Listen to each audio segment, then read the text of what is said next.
There's a report up on prisonplanet.com from Daniel Estelin. Leaked agenda. Bilderberg Group plans economic depression. Elitists divided on whether to quickly sink economy and replace it with New World Order or set in motion long, agonizing depression. Well, they've already implemented the long, agonizing depression, and I will tell you that is the game plan. But remember, Tucker was able to say they were going to have a stage falling of the Berlin Wall next year from Bilderberg. They were able to say Bush is going to sign on to Kyoto and say he believes in man-made global warming. And most of the Republican Party is. And they did months after that was reported in 2007 from Istanbul, Turkey. That's an end game. And then we told you in 2008 it was going to be Barack Obama. He was there. They literally kidnapped the press. They told him, get on a plane, get on Obama's campaign plane. He's about to be here. Get on Hillary's plane. They're all going to Chicago. And then suddenly Obama wasn't on the plane. They locked the doors and took off, and the press secretary said, oh, he's in a secret meeting. Then they took the media on a goose chase to 3 different houses. Dianne Feinstein and others weren't there. Well, we contacted the media and said, they're right here. Media didn't care, wouldn't report on it. That's why the Obama deception is so important. So I'm going to read this article coming up at the bottom of the hour, but it's up on prisonplanet.com right now. On the eve of the 2009 Bilderberg Group conference, which is due to be held at the 5-star Palace Hotel in Greece, investigators reporter Daniel Estelin has uncovered shocking details of what the elitists plan to do with the economy over the course of the next year. The Bilderberg Group meeting is an annual confab of around 150 of the world's most influential power brokers in government, industry, banking, media, academia, and military-industrial complex. The secretive group operates under Chatham House rules, meaning that no details of what is discussed can ever be leaked to the media, despite editors of the world's biggest newspapers, the Washington Post, the New York Times, and Financial Times of London, being present at the meetings.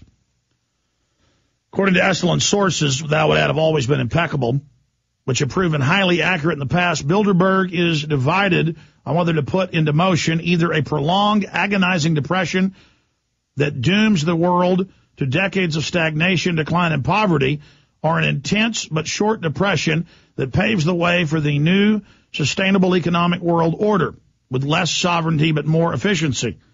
The information takes an added weight when one considers that the fact that Estelin's previous economic forecasts, which were based on leaks from the same sources, have proven deadly accurate. Estelin correctly predicted the housing crash in 2008 financial meltdown as a result of what his sources inside Bilderberg told him the elite were planning based on what was said at their 2006 meeting in Canada and 2007 conference in Turkey. Details of the economic agenda were contained in a pre-meeting booklet handed out to Bilderberg members. On a more specific note, Estelin warns that Bilderberg are fostering a false picture of economic recovery, suckering investors into plowing their money, same thing in 2006, back in the stock market again, only to later unleash another massive downturn, which will create massive losses and searing financial pain in the months ahead, according to the Canadian Free Press report. According to Estelin, Bilderberg is assuming that U.S. unemployment figures will reach around 14% by the end of the year. They're already really at 18, folks. Almost doubling the current figure of 8.1%. That's the Cook number. Estelin sources also tell him that Bilderberg will again attempt to push for the enactment of the Lisbon Treaty, a key centerpiece of the agenda to fully entrench the federal EU superstate by forcing the Irish to vote again on the document that in September and October, despite having rejected it already, along with the European nations in national referendums. I'm going to read more of this coming up when I get more into detail at the bottom of the hour. I've got some other news I want to cover first.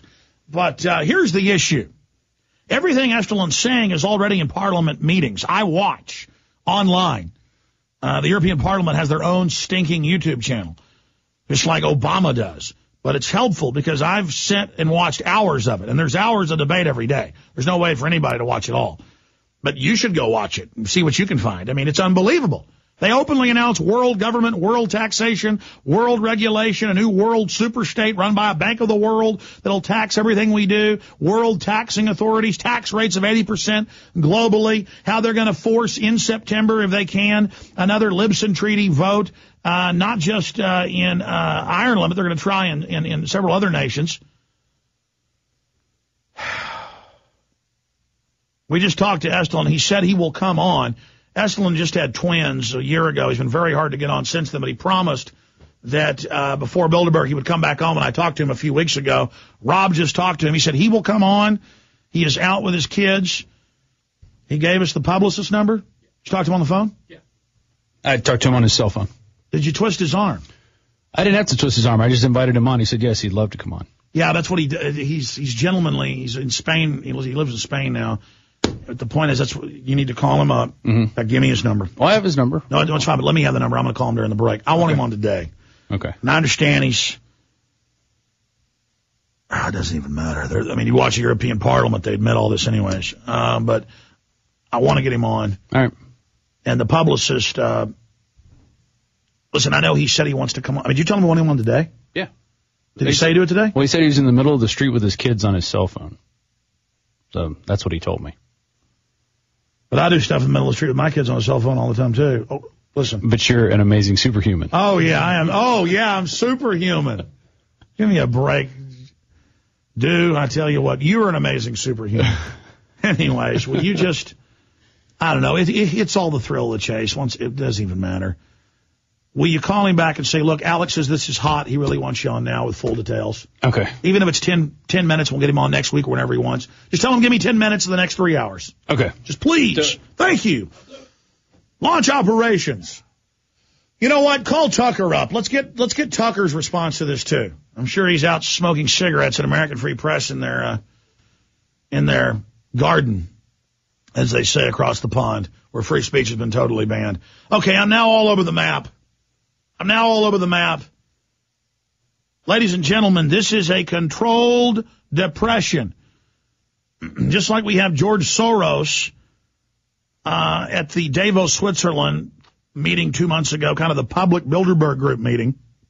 That's what it is, the public face of Bilderberg. And he's there and he says, yeah, we've plunged gas prices, oil prices artificially to bankrupt Venezuela, Russia, and the Middle East to help bring in the world depression. And then he got in mainstream news 2 weeks ago and said, I'm having a great crisis. This is the culmination of my life and my work, and starts bragging how he's involved engineering it. And that was in scores of papers because that was in a press conference. Just Google George Soros, I'm having a great crisis. This is the type of stuff this guy does. And then meanwhile, we've got Bilderberg being talked about by Becky. And of course, he said he's going to get to the bottom of Bilderberg. No, does it exist? I'm sure he'll tell us in a month. I looked at it. I really wanted to believe it existed. It doesn't exist. Or, oh, I've got a straw man for you. I'm going to tell you if the camps exist. A month later, I'm sorry, they don't exist. I've got a straw man for you. The government admits they exist, but I'll go to one kook thing that Alex has been exposing for a decade, and we'll hang